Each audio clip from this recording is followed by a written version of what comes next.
आप देख रहे हैं इंडिया टाउन न्यूज, भारत की बात। जिस अस्पताल में गर्भवती महिलाओं और मासूम बच्चों के स्वास्थ्य की जिम्मेदारी हो, वहीं अगर खुले में पड़ी मिले दवाइयां और उनमें भी एक्सपायरी, तो सवाल उठना लाजमी है।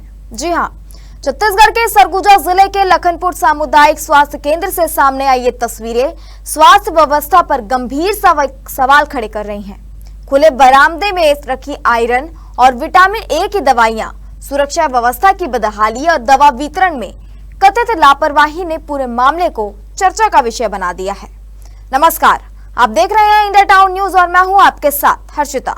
आखिर कैसे इतनी बड़ी चूक हो गई और कौन है इसका जिम्मेदार, देखिए हमारे संवाददाता सावन पांडे की एक खास रिपोर्ट। लखनपुर सामुदायिक स्वास्थ्य केंद्र के बरामदे में आयरन और विटामिन ए सिरप की बड़ी संख्या में पेटियां खुले में रखी मिली। इनमें कुछ दवाइयां एक्सपायरी थी, जबकि कुछ बोतलों पर एक्सपायरी डेट स्पष्ट रूप से दर्ज नहीं थी। मीडिया टीम के अस्पताल पहुंचते ही दवाइयों को आनन फानन में बरामदे से हटाकर स्टोर रूम में रख दिया गया। इस दौरान मीडिया कर्मियों को वीडियो बनाने से भी रोका गया। इतना ही नहीं, अस्पताल परिसर में बच्चों को इन सिरप की बोतलों के साथ खेलते हुए भी देखा गया, जिससे किसी भी अप्रिय घटना की आशंका से इनकार नहीं किया जा सकता। अस्पताल की अव्यवस्थाओं की तस्वीरें पहले भी सामने आते रही है, जहां कभी वार्डों में गाय और कभी परिसर में आवारा कुत्तों का जमावड़ा देखने को मिला है। अस्पताल के बरामदे में जो एक्सपायरी दवाई रखी गई थी, वो कब की थी और उसको डिस्मेंटल कराया गया कि नहीं कराया गया? डिस्मेंटल दवाई था बरामदे में रखा हुआ, उसको आज डिस्मेंटल करवा दिया गया। कितनी दवाई थी और कौन कौन सी दवाई थी? विटामिन ए का सिरप था, 25 भाई था उसका। अस्पताल प्रबंधन का कहना है कि दवाओं को रखने के लिए पर्याप्त जगह नहीं होने के कारण उन्हें बरामदे में रखा गया था और एक्सपायरी दवाओं को अलग कर नष्ट करने की प्रक्रिया शुरू कर दी गई है।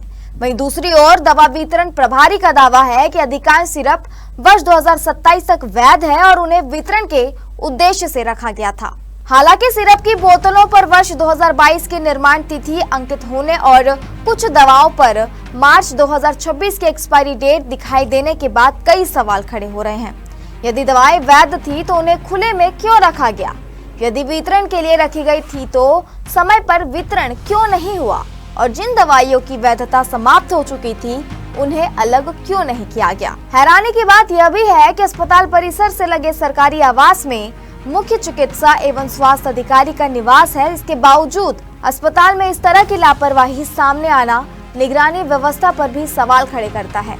अब नगरवासियों और क्षेत्रवासियों ने पूरे मामले की निष्पक्ष जांच कर जिम्मेदार अधिकारियों पर कार्रवाई की मांग की गई है। फिलहाल अस्पताल प्रबंधन अपनी सफाई दे रहा है, लेकिन खुले में रखी दवाइयां, एक्सपायरी सिरप और दवा भंडारण को लेकर सामने आए सवालों ने स्वास्थ्य व्यवस्था की कार्यप्रणाली पर गंभीर प्रश्न चिन्ह लगा दी है। ऐसे में सबसे बड़ा सवाल यह है कि क्या यह केवल लापरवाही है या फिर जिम्मेदार अधिकारियों की अनदेखी का नतीजा? अब निगाहें प्रशासन पर है कि इस पूरे मामले की निष्पक्ष जांच कर दोषियों के खिलाफ क्या कार्रवाई की जाती है। हमारे इस रिपोर्ट में फिलहाल इतना ही। मुझे दीजिए इजाजत और आप देखते रहिए इंडिया टाउन न्यूज, भारत की बात। नमस्कार। आप देख रहे हैं इंडिया टाउन न्यूज, भारत की बात।